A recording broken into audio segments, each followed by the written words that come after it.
You find them in shoeboxes and electronics, those little packets that say "do not eat," but silica gel is actually one of the most engineered substances on Earth. Today, we're going behind the scenes to see how common sand is turned into a microscopic sponge capable of drinking water straight out of the air. To understand it, we have to look at its structure. Silica gel is a porous, solid form of silica with a massive network of nanopores. These pores are so tiny that a single gram of silica gel has the surface area of nearly 800 square meters, about 2/8 of a football field. Unlike a sponge that absorbs water into its bulk, silica gel adsorbs it. Water molecules stick to the surface of the internal pores via hydrogen bonding.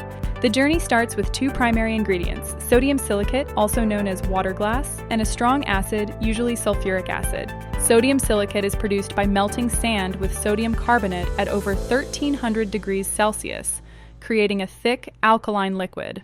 In massive reactors, these liquids are mixed under high shear. This triggers a polymerization process called the sol-gel process. Within seconds, the liquid sets into a firm, jelly-like mass known as a hydrogel. At this stage, it's about 90% water and filled with byproduct salts. Next, the hydrogel is washed repeatedly to remove the sodium sulfate salts. If we don't get the salt out, the gel won't work.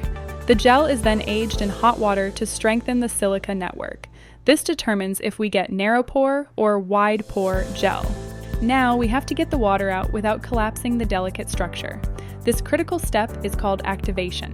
Temperatures are carefully ramped up to 180 degrees. If we dry it too fast, surface tension would crush the microscopic nanopores.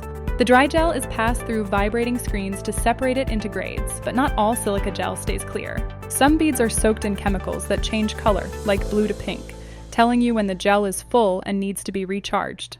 Finally, the gel is packed into breathable sachets, ready to protect everything from electronics to your favorite snacks. From sand and acid to a high-tech microscopic sponge, silica gel is a masterclass in chemical engineering. Pro tip: you can recharge most packets by baking them in a low oven to drive the moisture out. They're ready to protect your gear again. Thanks for watching this deep dive into manufacturing. Let me know in the comments, what item should we track through the factory next?